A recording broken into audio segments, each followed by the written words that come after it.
بسم اللہ الرحمن الرحیم۔ آپ صلی اللہ علیہ وآلہ وسلم کی عمر 35 سال ہوئی تو مکہ میں زبردست سیلاب آیا۔ قریش نے اس سیلاب سے محفوظ رہنے کے لیے ایک بند بنا رکھا تھا، مگر یہ سیلاب اس قدر زبردست تھا کہ بند توڑ کر کعبہ میں داخل ہو گیا۔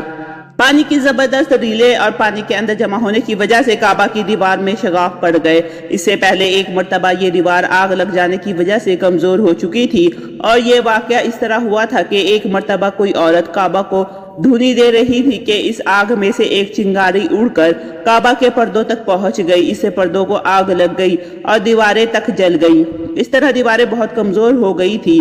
یہی وجہ تھی کہ سیلاب نے ان کمزور دیواروں میں شگاف کر دیے۔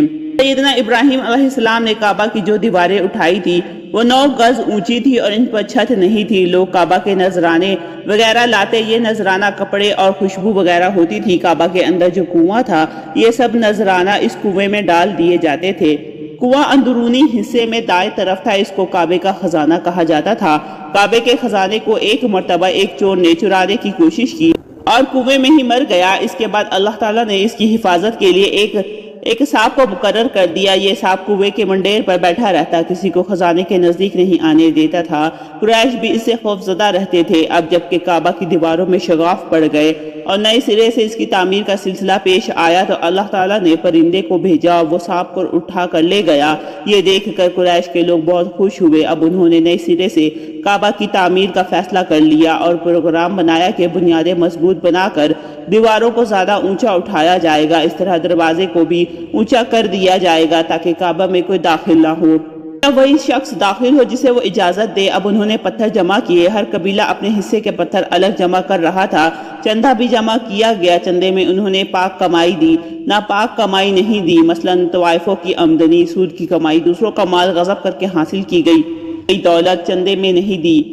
پاک کمائی انہوں نے بلا وجہ نہیں دی۔ ایک خاص واقعہ پیش آیا تھا جس سے وہ اس نتیجے پر پہنچے تھے جس کام میں صرف پاک کمائی لگائی جائے گی۔ واقعہ یوں تھا کہ ایک قریشی سردار ابو وہب اور عمر بن عابد نے جب یہ کام شروع کرنے کے لیے ایک پتھر اٹھایا تو پتھر اس کے ہاتھ سے نکل کر پھر اسی جگہ پہنچ گیا جہاں سے اسے اٹھایا گیا تھا۔ اس پر قریشی حیران و پریشان ہوئی۔ آخر خود وہب کھڑا ہوا اور بولا، اے گروہ قریش، کعبہ کی بنیادوں میں سوائے پاک مال کے کوئی دوسرا مال شامل مت کرنا۔ بیت اللہ کی تعمیر میں کسی بدکار عورت کی کمائی، سود کی کمائی یا زبردستی حاصل کی گئی دولت ہرگز شامل نہ کرنا۔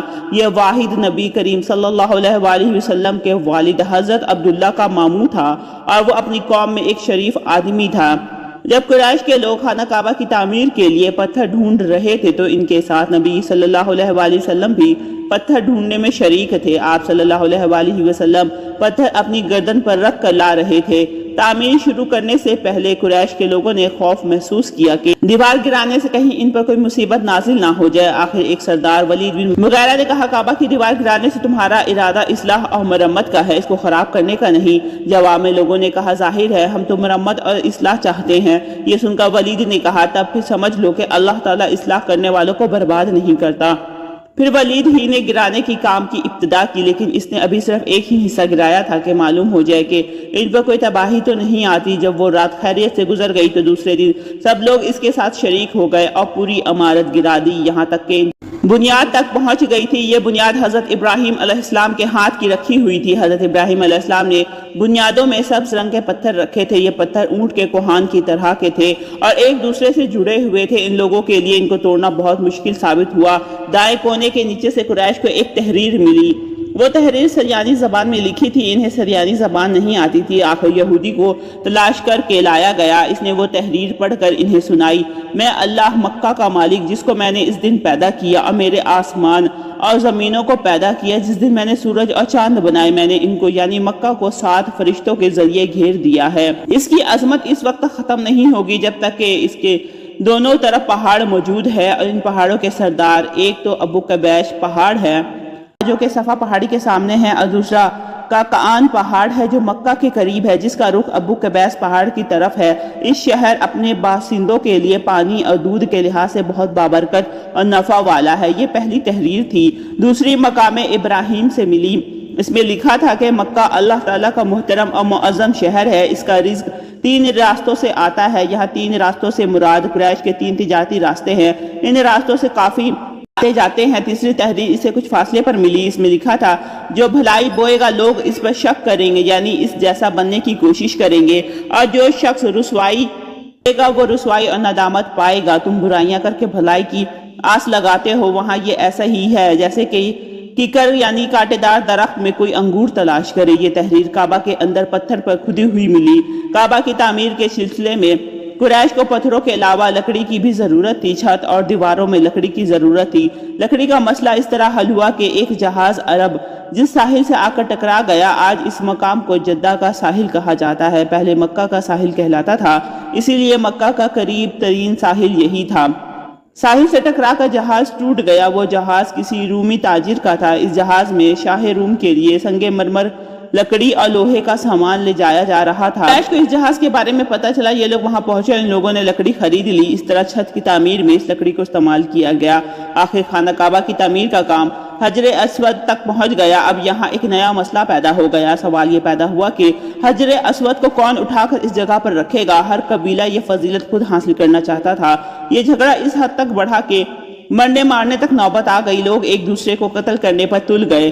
قبیلہ ابوالدعار نے تو قبیلہ عدی کے ساتھ مل کر ایک برتن میں خون بھرا اور ان میں اپنے ہاتھ ڈبو کر کہا حجر اسود ہم خود رکھیں گے۔ اسی طرح دوسرے قبیلے بھی اٹھ گئے، تلوار نیاموں سے نکل آئی، آخر وہ سب بیت اللہ میں جمع ہوئے۔ ان لوگوں میں ابو امیہ بن مغیرہ تھا، اس کا نام حذیفہ تھا۔ قریش کے پورے قبیلے میں یہ سب سے زیادہ عمر والا تھا۔ یہ ام المومنین سیدہ ام سلمہ رضی اللہ تعالی عنہ کا باپ تھا۔ یہ قریش کے انتہائی شریف لوگوں میں سے تھا۔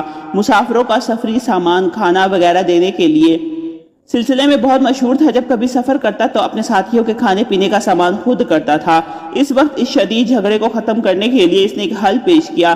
اسے سب سے کہا اے قریش کے لوگوں، اپنا جھگڑا ختم کر کے تم یوں کرو کہ حرم کے صفا نامی دروازے سے جو شخص سب سے پہلے داخل ہوگا اس سے فیصلہ کروا لو، وہ تمہارے درمیان جو فیصلہ کرے وہ سب اس کو مان لی۔ یہ تجویز سب نے مان لی۔ آج اس دروازے کو باب السلام کہا جاتا ہے۔ یہ دروازہ رکن یمانی اور رکن اسود کے درمیانی حصے کے سامنے ہے۔ اللہ کی قدرت کے اس دروازے سے سب سے پہلے حضور صلی اللہ علیہ وآلہ وسلم تشریف لائے۔ قریش نے جیسے ہی آپ صلی اللہ علیہ وآلہ وسلم کو دیکھا تو پکار اٹھے یہ تو امین ہے، یہ تو محمد ہے، ہم ان پر راضی ہیں۔ اور ان کے ایسا کہنے کی وجہ یہ تھی کہ قریش اپنے آپس کے جھگڑوں کے فیصلے آپ صلی اللہ علیہ وآلہ وسلم سے ہی کرواتے تھے۔ آپ صلی اللہ علیہ وآلہ وسلم کسی کی بے جا حمایت نہیں کرتے تھے، نہ کسی کی مخالفت کرتے تھے۔